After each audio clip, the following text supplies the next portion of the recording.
Salam Malaysia Madani bersama saya Magdalena Depol dalam Berita Pagi Sabah edisi Khamis 3 Ogos 2023. Isu kekurangan jentera padi menjadi antara faktor penghalang peningkatan pengeluaran hasil tanaman padi di negeri ini. Menurut Timbalan Ketua Menteri Datuk Seri Panglima Dr. Jeffrey Kitingan, Sabah memerlukan 480 jentera pembajak dan 240 jentuai bagi memenuhi keperluan kawasan sawah padi berkeluasan 24,013 hektar. Ketika ini terdapat hanya 211 jentera pembajak dan 143 jentuai yang aktif beroperasi di Sabah. Kekurangan ini menyebabkan jentera berkenaan terpaksa beroperasi di bawah paras optimum selain memberi kesan kepada keluasan tanaman padi. Demikian ucapan Datuk Jeffrey yang juga Menteri Pertanian, Perikanan dan Industri Makanan sempena Majlis Penyerahan Jentera Padi di bawah program peminjaman jentera mesin peralatan pertanian terpilih Jabatan Pertanian Sabah yang dibacakan Setiausaha Tetap Kementerian Robert Steedy di Papar. Terdahulu, Robert bersama Adun Limbahau Datuk Juil Nuatim menyaksikan majlis menandatangani perjanjian penyerahan jentera padi antara Jabatan Pertanian Sabah dengan pemberi perkhidmatan pembajakan dan penuaian menerusi program peminjaman jentera padi. Menerusi perjanjian ini, 13 jentera pembajak dan 7 jentuai diserahkan. Penambahan jentera penanaman padi ini membolehkan keluasan penanaman padi ditingkatkan sehingga 1,300 hektar setahun. Kementerian Sains, Teknologi dan Inovasi Sabah KSTI menyasarkan peningkatan 40% penglibatan pelajar dalam program Sains, Teknologi, Kejuruteraan dan Matematik STEM di negeri ini menjelang 2025. Setiausaha Tetapnya Datuk Zainuddin Aman berkata, sasaran berkenaan amat penting bagi melahirkan pelajar dan masyarakat berinovasi. Pelaksanaan program STEM juga merupakan keperluan dalam agenda pembangunan Sabah Maju Jaya SMJ. Penglibatan pelajar dalam bidang STEM agak rendah, mungkin disebabkan oleh faktor PKP sebelum ini, tetapi telah menunjukkan peningkatan yang sangat baik. Sekarang telah mencapai 27% dan insya-Allah pada penghujung tahun akan mencapai melebihi tahap 30%. Bahkan kita yakin Sabah boleh meningkatkan lagi peratusan ini melebihi 40% pada penghujung tahun 2025. Datuk Zainuddin menyatakan demikian selepas merasmikan program STEM dan Karnival Inovasi Pendidikan Pejabat Pendidikan Daerah PPD Tenom yang disertai 50 sekolah di Sekolah Jenis Kebangsaan Cina Chonghua Tenom. Penganjuran program STEM melibatkan 24 PPD seluruh negeri dan setakat ini 11 PPD telah pun melaksanakannya. Dan ini nampaknya ada satu permulaan yang sangat baik untuk kita mencapai peningkatan dalam enrollment STEM. Dan Jabatan Pendidikan Negeri Sabah telah menetapkan sasaran peningkatan sebanyak 5% setiap tahun. Dan dalam tempoh 3 tahun, kita optimis untuk mencapai peningkatan sebanyak 40% dalam enrollment pendidikan STEM di Negeri Sabah. Dalam program sama, SMK Entabuan dan SJKC Sin masing-masing dinobatkan pemenang Johan Keseluruhan bagi kategori sekolah rendah dan menengah, manakala anugerah khas juri dimenangi Cikgu Velviana Kristi Najurus dari SMK Kemabung dan Cikgu Corey Juanis dari SK Entabuan memenangi anugerah Platinum. Teruskan usaha yang sudah kita kecapi ini dan jangan berhenti setakat di sini kerana banyak lagi inovasi dan juga daya kreativiti yang perlu kita sampaikan pada masa yang akan datang. Dan terima kasih kepada guru-guru yang sentiasa memberi sokongan kepada murid-murid. Okey, penghargaan kepada semua murid-murid dan sokongan daripada pihak sekolah. Kami pun tidak menyangka boleh dapat anugerah Johan Keseluruhan hari ini, tapi ini adalah satu permulaan yang sangat baik dan boleh memupuk semangat STEM dan inovasi dalam murid-murid di sekolah kami lah.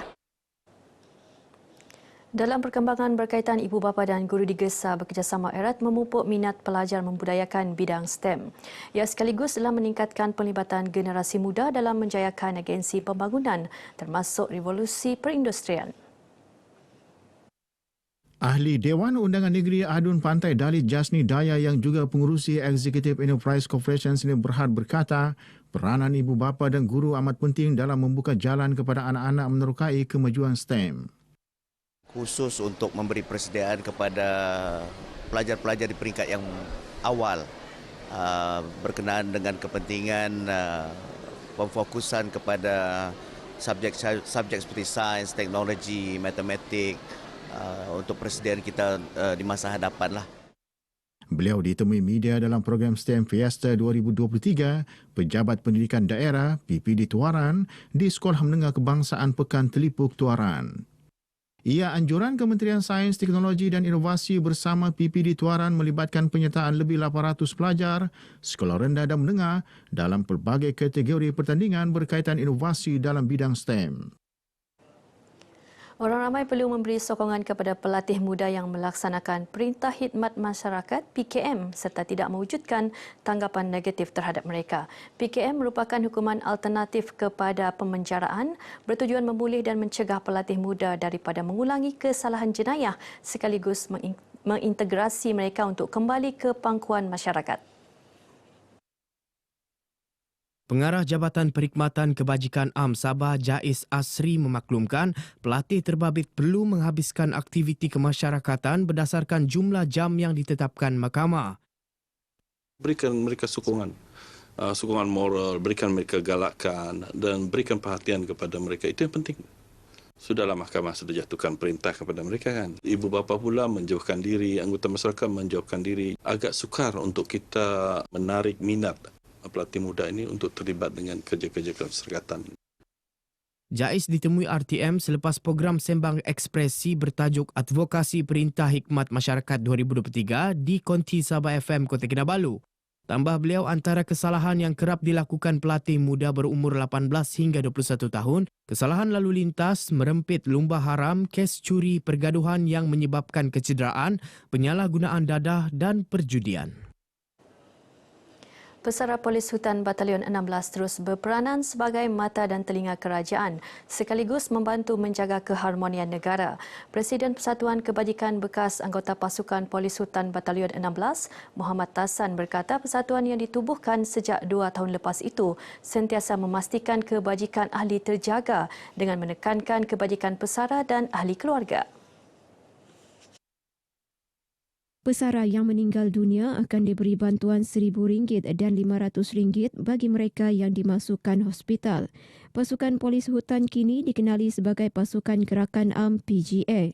Di samping itu kami juga mempunyai peranan sebagai mata dan telinga kerajaan. Walaupun kami sudah bersara tetapi kami masih ada peranan untuk membantu kerajaan bagi menjaga kestabilan dan keharmonian negara ini. Beliau berkata demikian selepas kunjungan terhadap Yang di-Pertuan Negeri Tun Dr. Johar Dato' Mahiruddin bagi memaklumkan hasrat mempelawat Tun Johar menjadi penaung persatuan yang mempunyai lebih 300 ahli berdaftar berkenaan di Istana Seri Kinabalu. Terdahulu, Tun Johar menerima kunjungan hormat daripada Duta Perancis ke Malaysia, Axel Kruwau, bertujuan membincangkan hubungan kerjasama dua hala antara Sabah dan Perancis. I was very honoured to have this courtesy call with the Governor. We had an in-depth discussion about the bilateral relationship, about the possibilities for more cooperations, about current affairs, and I'm really hoping I will be able to come back soon. Lebih 5,000 pengunjung disasarkan hadir ke Karnival Keusahawanan dan Kerjaya Sabah FEC 2023, anjuran Biro Keusahawanan Wanita Parti Gagasan Rakyat Sabah PGRS pada 12 dan 13 Ogos ini. Perasmian akan disempurnakan Ketua Menteri Datuk Seri Parlimen Haji Jinor di Perkarangan Bangunan Majlis Perbandaran Tawau MPT. Pengerusi Biro Berkenaan Shazlina Laiwun Fong berkata Karnival Julung Kali diadakan di Pantai Timur ini melibatkan 20 agensi kerajaan dan syarikat berkaitan kerajaan GLC serta institusi pengajian tinggi yang menawarkan program kemahiran. Selain memberi peluang pekerjaan, ia juga bertujuan mendekatkan pemain industri sekaligus mendapatkan maklumat bantuan dan pembiayaan disediakan kerajaan bagi mengembangkan perniagaan. Untuk membantu para usahawan kita yang ada di negeri Sabah ni tadi. Sebab kebanyakannya, kenapa saya start daripada zon Pantai Timur? Atas sebab zon Pantai Timur ni biasanya ada tercicir sedikit maklumat mengenai bantuan yang disalurkan oleh kerajaan tu tadi. So inilah tujuan utama saya untuk mengadakan karnival ini. Saya melibatkan, menjemput barisan-barisan agensi kerajaan yang ada menyalurkan dana tu tadi, dana keusahawanan tu, untuk mereka berjumpa, bertemu sendiri dengan masyarakat, terutamanya kita punya para usahawan dan bakal usahawan. Beliau bercakap dalam sidang media di Tawau. Karnival turut mengetengahkan pesta malam mesra masyarakat iaitu persembahan tarian kebudayaan, pertandingan memperaga pakaian, isukan serta persembahan artis tempatan. Ia turut mendapat kerjasama badan bukan kerajaan NGO dan melibatkan penyerahan bantuan kepada 10 keluarga daif. Jabatan Meteorologi Malaysia (Met Malaysia) mengeluarkan amaran cuaca panas tahap 1 iaitu kategori tahap berjaga-jaga di 4 daerah yang melibatkan Tuaran, Kota Marudu, Beluran dan Kinabatangan yang mencatat suhu harian antara 35 hingga 37 darjah Celsius sekurang-kurangnya bagi tempoh 3 hari berturut-turut. Menurut Pengarah Meteorologi Sabah, Amir Zudi Hashim, fenomena cuaca panas disebabkan pemanasan permukaan bumi berpunca daripada keadaan kurang litupan awan.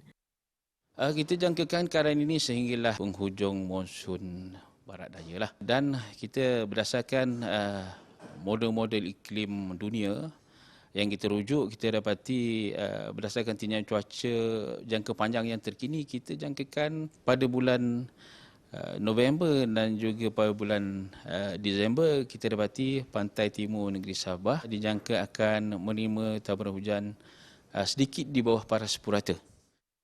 Beliau ditemui pemberita RTM di Kota Kinabalu. Tambah Amir Zudi, sekiranya berlaku penumpuan angin akibat pembentukan siklon tropika di sekitar perairan Filipina, cuaca di negeri ini dijangka akan lebih lembap. Orang ramai dinasihati agar mengamalkan langkah penjimatan penggunaan air, mengelak aktiviti pembakaran terbuka, mengurangkan aktiviti luar dan minum air secukupnya. Maklumat cuaca semasa boleh didapati melalui laman sesawang rasmi Met Malaysia, aplikasi mobile My Cuaca atau berhubung terus ke talian 088 413 690. Paparan tadi mengakhiri Berita Pagi Sabah edisi Khamis 3 Ogos 2023, menyusul selepas ini perkembangan dalam Berita Pagi Sarawak. Salam hormat, Malaysia Madani, tekad perpaduan penuhi harapan. Terima kasih tak semimun. Setia bersama RTM Sabah. Ni是我们的动力，你是我们的灵感，kami patuhi amuan.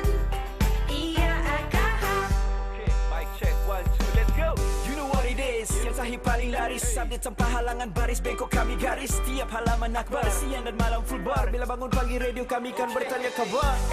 Apa khabar? Jangan gusar, harimu pastikan bersinar. Salam kami rakam, RTM pilihan, unggul tanpa sempadan, always be number one.